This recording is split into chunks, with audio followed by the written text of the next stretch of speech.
Hello friends, welcome to Auto I Academy YouTube channel. और आज हमारा इंडियन पॉलिटी को लेके 5th डे सेशन है, जिसमें आज हम इंडियन पॉलिटी का एक और इम्पॉर्टेंट टॉपिक जो है उसको डिस्कस करेंगे through the medium of question and answers. आज के हमारे इस लेक्चर का भी पीडीएफ जो है वो आपको ऑटो आई एकेडमी के ऐप के ऊपर अवेलेबल रहेगा। अगर आप ऑटो एकेडमी का ऐप डाउनलोड करते हैं तो उसमें एचपीएस प्रीलिम्स के फोल्डर के अंदर आपको यहाँ पे एक फ्री रिसोर्सेज का फोल्डर जो है वो यहाँ पे मिलेगा, जिसमें जाके आप आज के और पिछले जितने भी मेरे 3-4 लेक्चर हुए हैं इंडियन पॉलिटी के, उसका जो पीडीएफ है वो आपको यहाँ पे मिल जाएगा। सो आज का टॉपिक लेते हैं। आज के हम टॉपिक के अंदर we will discuss basically the topic of the union executive.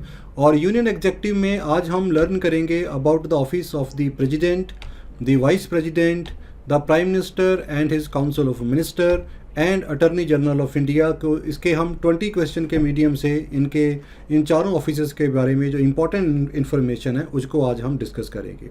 तो चलिए पहले आज का फर्स्ट क्वेश्चन लेते हैं। जो आज का हमारे पास फर्स्ट क्वेश्चन है, this question is about president election in India.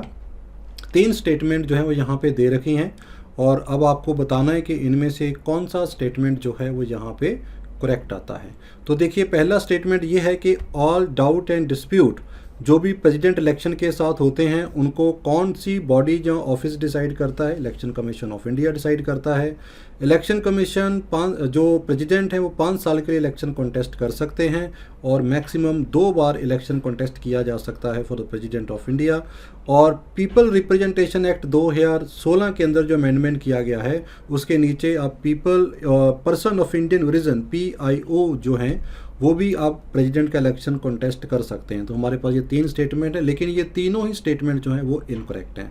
तो इनमें से कोई भी स्टेटमेंट करेक्ट नहीं है, क्योंकि इसके कारण हमारा जो आंसर यहाँ पे वो डी आ जाएगा कि कोई भी स्टेटमेंट करेक्ट नहीं। अब देखते हैं कि क्यों करेक्ट नहीं है।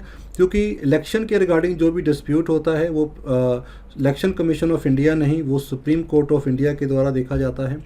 हमारे इलेक्शन प्रेसिडेंट के इलेक्शन के ऊपर ऐसा कोई भी टर्म की बार नहीं है, जब कोई जितनी बार भी चाहे री इलेक्ट मेंबर हो सकता है। इसके कारण ये भी यहाँ पे इनकरेक्ट है। 2016 के अंदर इस तरह का कोई अमेंडमेंट नहीं किया गया था प्रेसिडेंट ऑफ इंडिया के इलेक्शन के लिए। अभी भी जो बेसिक हमारी क्वालिफिकेशन है that is the citizenship of the country, जो हमारी बेसिक है। तो इसके कारण हमारे ये तीनों स्टेटमेंट जो हैं वो रॉन्ग हैं। After that come the question number 2 हमारा यहाँ पे आ जाता है कि consider the following statement regarding the president rule. तो प्रेसिडेंट रूल के बारे में हम यहाँ देखेंगे अंदर आर्टिकल 356 के नीचे। तो हमारे पास यहाँ पे 3 स्टेटमेंट जो हैं वो यहाँ पे दे रखी हैं। तो अब हमें ये देखना है कि इनमें से कौन सा स्टेटमेंट जो है वो यहाँ पे हमारा करेक्ट आ जाता है। ठीक है, तो अब देखिए 44th अमेंडमेंट के नीचे introduce restrain on the power of the parliament to extend the president rule beyond 1 year. President rule जो है उसको 1 साल से ज़्यादा भी एक्सटेंड किया जा सकता है अगर देश में नेशनल इमरजेंसी लगी है अंडर आर्टिकल 352। और अगर प्रेसिडेंट रूल को 1 साल से ज़्यादा एक्सटेंड करना है तो इसके लिए सुप्रीम कोर्ट का सर्टिफिकेशन होना जरूरी है। तो अब इनमें से देखना है कि हमें कौन सा करेक्ट स्टेटमेंट है। तो हमारे पास जो करेक्ट स्टेटमेंट आता है वो C आता है यहाँ पे 1 and 2। This statement is correct, this statement is correct. ये दोनों को स्टेटमेंट ठीक हैं, लेकिन यहाँ पे सुप्रीम कोर्ट ऑफ इंडिया हमारे पास ये ऑप्शन गलत है, क्योंकि this is basically taken care bye the parliament of India. इसके बाद हमारे पास 3rd क्वेश्चन आता है। 3rd क्वेश्चन के अंदर हमारे पास आता है कि executive power of the president को यहाँ पे जो डिफाइन किया गया हमारे कॉन्स्टिट्यूशन के अंदर, उसके रिगार्डिंग इनमें से कौन सी स्टेटमेंट जो हैं वो यहाँ पे करेक्ट कैटेगरी में यहाँ पे आती हैं। तो हमारे पास यहाँ पे 1, 2, 3, 4 स्टेटमेंट यहाँ पे दे रखी हैं। तो हमें ये देखना है कि इनमें से करेक्ट स्टेटमेंट यहाँ पे कौन सा है। तो हमारे पास अगर इन चारों स्टेटमेंट को हम यहाँ पे देखते हैं कि ऑल एग्जेक्टिव एक्शन जो हैं they are taken on the name of president, ये बिल्कुल करेक्ट है। He can make rule for the more convenient transaction of business of union government, ये भी करेक्ट है। और इंटरस्टेट काउंसिल को प्रमोट करने के लिए he can preside over interstate council. Interstate council को प्रेसिडेंट जो हैं वो अपॉइंट तो जरूर करते हैं, लेकिन उसको प्रिजाइड नहीं करते, क्योंकि इसका चेयरमैन जो है वो प्राइम मिनिस्टर होते हैं। तो इसलिए ये हमारा स्टेटमेंट है वो यहाँ पे गलत हो जाता है। इसके बाद हमारा जो ये स्टेटमेंट है कि ही can make regulation for piece progress and good governance of domain and due, ये वाला स्टेटमेंट भी हमारा करेक्ट हो जाता है, क्योंकि ये एग्जेक्टिव पावर में नहीं आता है। This is part of the legislative power of the president of India. जिसके अगर ये दोनों स्टेटमेंट गलत हैं, ऊपर वाली दो स्टेटमेंट हमारी ठीक आती हैं, तो हमारे पास जो राइट आंसर है वो ए आ जाता है, यानी कि 1 and 2 only. After that come question number 4 here, office of president के रिगार्डिंग इनमें से कौन सा स्टेटमेंट जो है वो यहाँ पे करेक्ट जो है वो यहाँ पे दिया हुआ है। 4 स्टेटमेंट हमारे पास यहाँ पे हैं, तो हमें देखने कि इनमें से कौन सा स्टेटमेंट हमारे पास यहाँ पे करेक्ट आ जाता है। तो अगर हम इसका थोड़ा करेक्ट स्टेटमेंट यहाँ पे देखते हैं, तो हमारे पास जो यहाँ पे देखेंगे, he hold an office for term of 6 year, नहीं, क्योंकि ये 5 साल की टर्म होती है, ये गलत है। He should be qualified for election as a member of the Lok Sabha, तो ये वाला स्टेटमेंट हमारे पास ठीक है कि लोकसभा का मेंबर बनने के प्रेसिडेंट क्वालिफाइड होने चाहिए, इसके लिए उसकी किसी कॉन्स्टिट्यूंसी के इलेक्टोरल लिस्ट में उनका नाम होना चाहिए। ओथ ऑफ ऑफिस जो है वो वाइस प्रेसिडेंट दिलाते हैं, ये स्टेटमेंट रॉन्ग है, क्योंकि ओथ ऑफ ऑफिस प्रेसिडेंट को चीफ जस्टिस ऑफ इंडिया दिलाते हैं। और इसके बाद अगर उन्हें रिज़ाइन देना है प्रेसिडेंट को, तो अपना रेजिग्नेशन चीफ जस्टिस को दे सकते हैं, ये स्टेटमेंट भी गलत है, क्योंकि प्रेसिडेंट अपना रेजिग्नेशन जो है वाइस प्रेसिडेंट को देते हैं। तो जिसके चलते हमारे पास जो राइट आंसर जो है वो निकल के आता है, it is the C only, यानी कि ये सेकेंड स्टेटमेंट ही इनमें से सिर्फ करेक्ट आता है। After that come question number 5 here, which of the following statement are correct regarding the contingency fund of India. Contingency fund जो होता है ये एक एमरजेंसी सिचुएशन को हैंडल करने के लिए रखा जाता है, ताकि अगर अर्थक्वेक जहाँ इस तरह की सिचुएशन आती है तो वहाँ पे मनी को यूटिलाइज किया जा सके, क्योंकि कंसोलिडेटेड फंड ऑफ इंडिया से अगर मनी को विड्रॉ करना है तो उसके लिए पार्लियामेंट का प्रोसीजर होता है, ठीक है। तो इमीडिएट मनी प्रोवाइड की जाए, इसके लिए कॉन्टीजेंसी फंड जो यहाँ पे रखा जाता है, तो उसके रिगार्डिंग यहाँ पे हमारे पास स्टेटमेंट है। तो हमें देखना है कि इनमें से अब कौन सा स्टेटमेंट करेक्ट है। Amount from the consolidated fund of India is used to recoup the contingency fund of India. The fund is held by the Department of Economic Affairs on the behalf of President of India. Like Public Account of India, it is also operated by the executive action। तो यहाँ पे हमें अपना correct answer जो है वो यहाँ पे बताना है। तो हम यहाँ पे देख सकते हैं कि नो डाउट इसका जो भी अमाउंट होता है वो एनुअली जो है इसके अंदर रखा जाता है कॉन्टीजेंसी फंड के अंदर। तो ये तीनों ही स्टेटमेंट जो है हमारे पास करेक्ट आ जाती हैं। तो right answer is D here. तो जो इकोनॉमिक फाइनेंस सेक्रेटरी होते हैं उनके द्वारा जो है ये जो फंड की टेक केयर की जाती है, जिसको गवर्नमेंट जो है किसी एमरजेंसी सिचुएशन को हैंडल करने के लिए यूज़ कर सकती है। Ordinance making power of president, जो आर्टिकल 1, 2, 3 के नीचे प्रेसिडेंट ऑर्डिनेंस इशू करते हैं, जब पार्लियामेंट जो है वो सेशन में नहीं होती है, तो उस कंडीशन में अगर प्रेसिडेंट के द्वारा ऑर्डिनेंस इशू की जाती है तो उसकी ड्यूरेशन कितनी होती है। पहली पॉइंट है कि ordinance have the same force and effect and act of parliament. तो क्या ये सही है? तो ये बिल्कुल हम इसको सही मान के चलेंगे, क्योंकि ऑर्डिनेंस का भी वैल्यू एंड पावर सेम होता है as act by the parliament. Maximum life of ordinance can be 6 month. तो ये वाला स्टेटमेंट जो है वो थोड़ा जो है प्रॉब्लमेटिक है, क्योंकि ये स्टेटमेंट गलत है यहाँ पे, क्योंकि हमारा राइट आंसर इसलिए हमारा ए आएगा। अब क्यों गलत है? क्योंकि जो ऑर्डिनेंस होती है, जब प्रेसिडेंट उसे ऑर्डिनेंस को इशू करते हैं आर्टिकल 123 के नीचे, तो जैसे ही जो पार्लियामेंट का जो सेशन होता है, तो उसके सेशन के फर्स्ट 6 वीक्स के अंदर जहाँ तो पार्लियामेंट उस ऑर्डिनेंस को लॉ में कन्वर्ट करती है, अगर वो 6 वीक के अंदर कोई एक्शन नहीं लेती है तो वो ऑर्डिनेंस जो है नल एंड वाइड हो जाती है। और क्योंकि पार्लियामेंट के 2 सेशन में 6 महीने से ज़्यादा का समय नहीं रह सकता है, तो उसके अकॉर्डिंग हम देख सकते हैं कि ऑर्डिनेंस का जो मैक्सिमम लाइफ स्ट्रेंथ है वो कितना हो सकता है, 6 मंथ एंड 6 वीक तक का जो मैक्सिमम हो सकता है। तो नॉट ओनली 6 वीक्स, 6 मंथ हो रही, तो यहाँ पे ये स्टेटमेंट हमारा गलत हो जाता है। तो हमारा right answer A only. After that comes the question number 7 here, impeachment of president के रिगार्डिंग। यहाँ पे हमारे पास 3 स्टेटमेंट हैं कि अगर प्रेसिडेंट को रिमूव किया जाता है थ्रू द इम्पीचमेंट प्रोसीजर, तो उसके रिगार्डिंग यहाँ पे कौन सी स्टेटमेंट करेक्ट हैं या कौन सी स्टेटमेंट इनकरेक्ट यहाँ पे आ जाती हैं। The president can be remove from office for the violation of constitution, ये वाला पॉइंट तो यहाँ तक तो बिल्कुल ठीक है। डिफाइंड बाय द कॉन्स्टिट्यूशन, ये पॉइंट यहाँ पे गलत हो जाता है, क्योंकि वायलेशन ऑफ द कॉन्स्टिट्यूशन ये डिफाइन नहीं है। ये जो वायलेशन ऑफ द कॉन्स्टिट्यूशन है, जब इम्पीचमेंट रेजोल्यूशन लाया जाता है, जिस हाउस में यह रेजोल्यूशन पहले आता है, लोकसभा या राज्यसभा किसी भी हाउस में पहले आ सकता है, तो इसलिए ये हमारा सेकंड स्टेटमेंट जो है यहाँ पे करेक्ट आ जाता है कि किसी भी हाउस में आ जाता है। जब एक हाउस में पास हो जाता है, दूसरा हाउस जो है इन्वेस्टिगेट करता है, तो वहाँ पे एक कमेटी हेडेड बाय CGI वो आगे देखते हैं कि भाई ये वायलेशन ऑफ कॉन्स्टिट्यूशन है या नहीं। तो इसके कारण पहला स्टेटमेंट जो हमारा रॉन्ग हो जाता है। दूसरे वाला स्टेटमेंट ठीक है, ये किसी भी हाउस में पहले ला सकते हैं, चाहे लोकसभा में लेके आइए चाहे राज्यसभा में लेके आइए, लेकिन जिस भी हाउस में पहले इसको लेके आना उसकी दो कंडीशन होती है। पहली कंडीशन कि उस हाउस के 1/4 मेंबर उस रेजोल्यूशन को पहले जो है उसको साइन करेंगे और 14 दिन का एडवांस नोटिस प्रेसिडेंट को देना है कि आपके अगेंस्ट में हम रेजोल्यूशन जो है लेके आ रहे हैं। और इसके बाद जब रेजोल्यूशन पास किया जाता है उसके लिए 2/3 मेजॉरिटी होना जरूरी है, जिसके चलते हमारी जो 2 और 3rd स्टेटमेंट है ये करेक्ट आ जाती हैं और हमारे पास राइट आंसर डी आ जाता है। After that come question number 8, जिसके नीचे लेजिस्लेटिव पावर ऑफ प्रेसिडेंट को डिफाइन किया गया है। तो अब हमें यहाँ पे देखना है कि इनके लेजिस्लेटिव पावर के कॉन्टेक्स्ट में यहाँ पे कौन सी स्टेटमेंट जो हैं वो करेक्ट और इनकरेक्ट यहाँ पे आती हैं। ठीक है, तो हमारे पास he decide on question as to disqualification of member of parliament in consultation with the election commission. ये बिल्कुल स्टेटमेंट ठीक है। आर्टिकल 102 के नीचे बहुत सारी कंडीशन आती हैं। अगर मेंबर जो है सिटीजनशिप नहीं रहती है उसके पास, he is unsound of mind या उनके पास ऑफिस ऑफ प्रॉफिट है, तो इस कंडीशन में इलेक्शन कमीशन के साथ कंसल्टेशन करके प्रेसिडेंट जो है उनको डिसक्वालीफाई कर सकते हैं। He can summon a joint sitting of both houses of parliament and that is presided by him. Joint sitting call की जा सकती है अंडर आर्टिकल 108। अगर किसी ऑर्डिनरी बिल के ऊपर लोकसभा या राज्यसभा में डेडलॉक हो जाता है तो उसको डेडलॉक को रिजॉल्व करने के लिए प्रेसिडेंट जो हैं वो ज्वाइंट सिटिंग कॉल कर सकते हैं। लेकिन उस ज्वाइंट सिटी का जो चेयरमैन होते हैं, जो प्रिजाइडिंग ऑफिसर होते हैं, वो प्रेसिडेंट नहीं होते हैं, वो होते हैं हमारे स्पीकर ऑफ द हाउस। और अगर वो अवेलेबल नहीं है तो deputy speaker of the house, अगर वो अवेलेबल नहीं है तो deputy chairman of the Rajya Sabha है। ठीक है, जिसके कारण ये स्टेटमेंट हमारा यहाँ पे रॉन्ग हो जाता है। He can send message to the house of parliament with respect to a bill pending in the parliament here. तो अब हमको देखना है कि ये स्टेटमेंट यहाँ पे कौन सा करेक्ट आता है। तो 1 and 3 is the correct statement. ये सेकंड स्टेटमेंट यहाँ पे रॉन्ग है और इसको मैंने आपके लिए एक्सप्लेन कर दिया है। After that come the question number 9 here.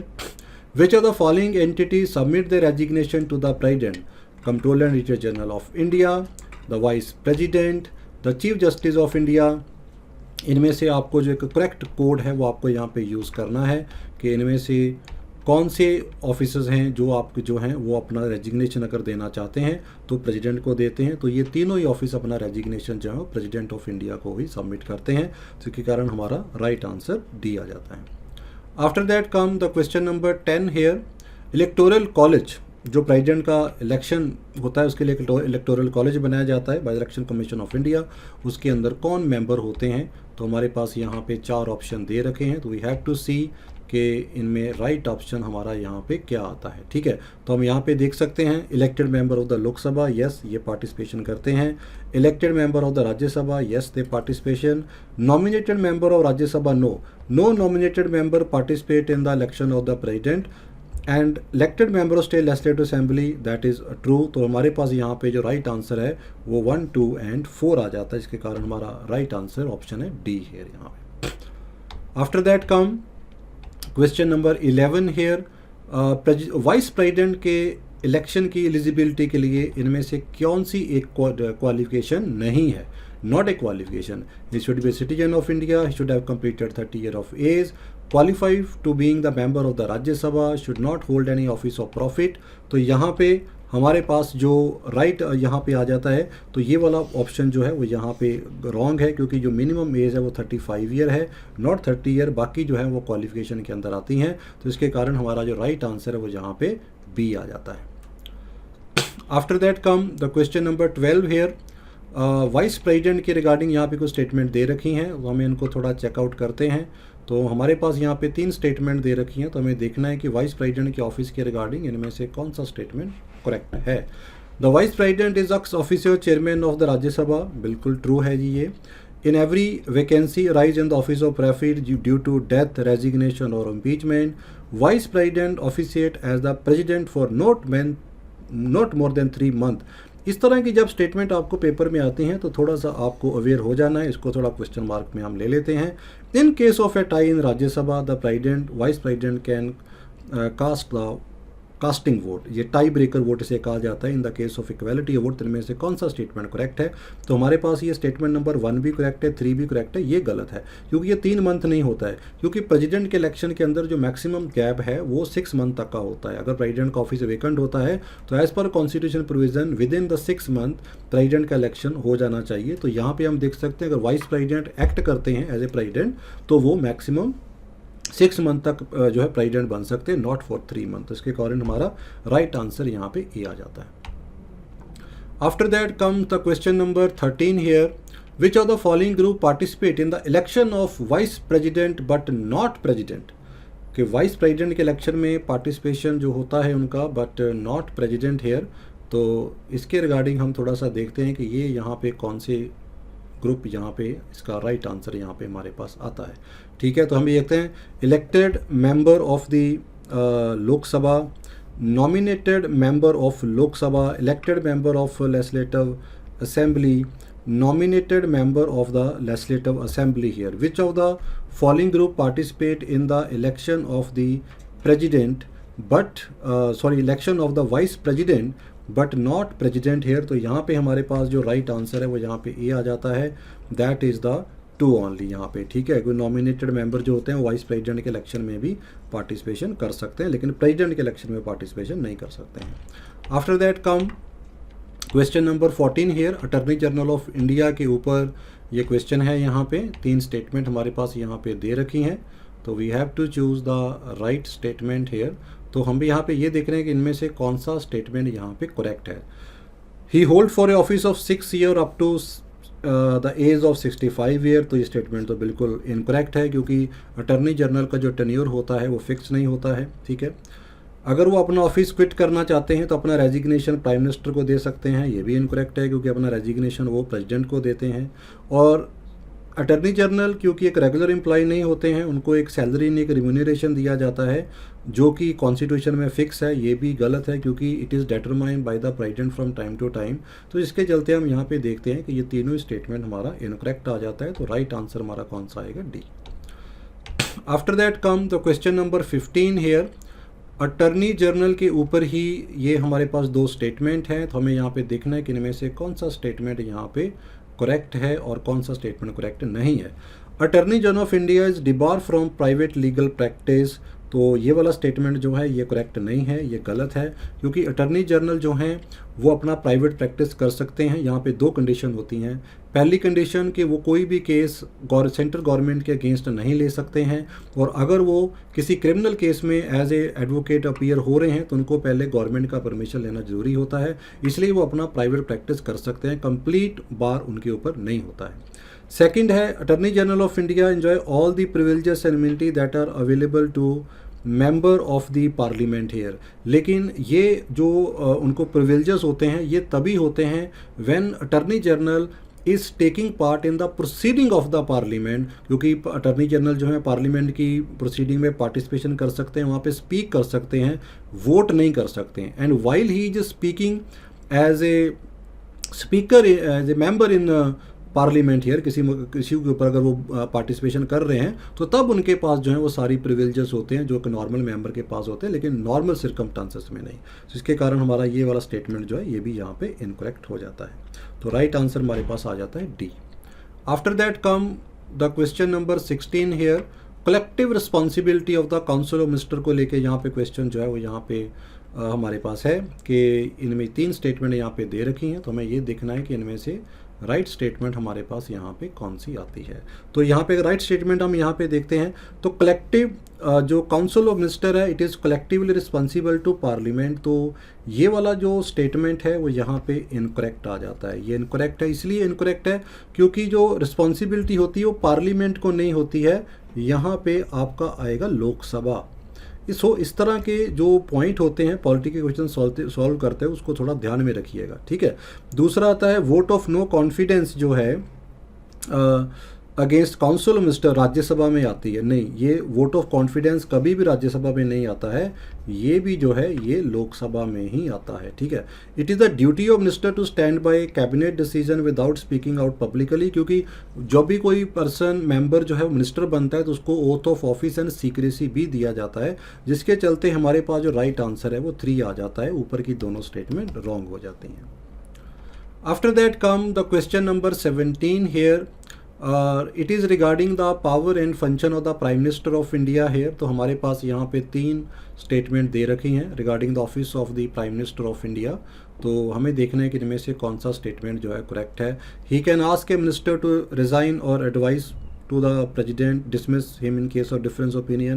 ये स्टेटमेंट बिल्कुल ठीक है, क्योंकि प्राइम मिनिस्टर जो होते हैं उन्हीं के एडवाइस के ऊपर ही बाकी के मिनिस्टर अपॉइंट किए जाते हैं, वही पोर्टफोलियो डिस्ट्रीब्यूट करते हैं। He can recommend resolution of the Lok Sabha to the president at any time, ये स्टेटमेंट भी करेक्ट है।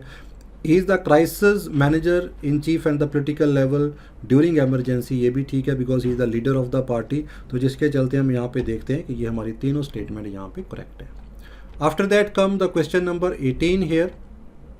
जो हमारे पास क्वेश्चन नंबर 18 है, तो यहाँ पे हमारे पास 3 स्टेटमेंट दे रखी हैं regarding A member of the parliament है। तो हमको ये देखना है कि इनमें से कौन सा स्टेटमेंट जो है वो हमारे पास यहाँ पे करेक्ट आ जाता है। ठीक है, तो यहाँ पे देखिए, a person who is not a member of either house of parliament can be appointed as a member of the council of minister.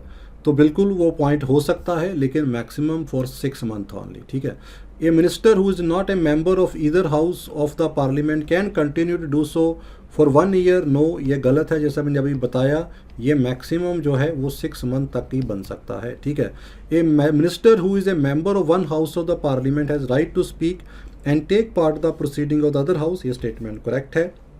जिसके चलते हमारे पास राइट आंसर ए आ जाएगा 1 और 3। कोई भी जो मिनिस्टर है वो चाहे लोकसभा का मेंबर है चाहे राज्यसभा का मेंबर है, दूसरे हाउस में जा सकता है, प्रोसीडिंग में पार्टिसिपेशन कर सकता है, वहाँ पे किसी इशू के ऊपर स्पीक कर सकता है, लेकिन वोट नहीं कर सकता। वोट वो उसी हाउस में करेगा जिस हाउस का वो मेंबर है।